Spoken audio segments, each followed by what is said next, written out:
У Європейському парламенті сьогодні обговорили проблеми кримських татар. Там відбувся семінар «Кримські татари у пошуках миру та справедливості».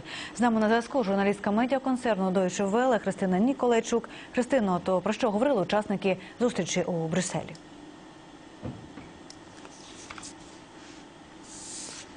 Європарламентарі та експерти говорили головним чином про гуманітарні аспекти мирного співіснування різних народностей у Криму.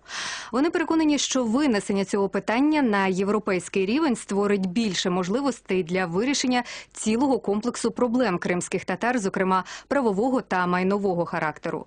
Критика, якщо й звучала, то вкрай обережна. Учасники зустрічі зійшлися на тому, що недоречно порівнювати проблеми кримських татар з тими, з якими стикаються мігранти-мусульмани, що приїздять до країн Європи.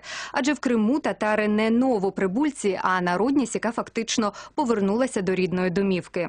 Ще одним важливим для Європи аспектом, про який говорили європарламентарі, став досвід кримських татар боротися за свої права без застосування насильства.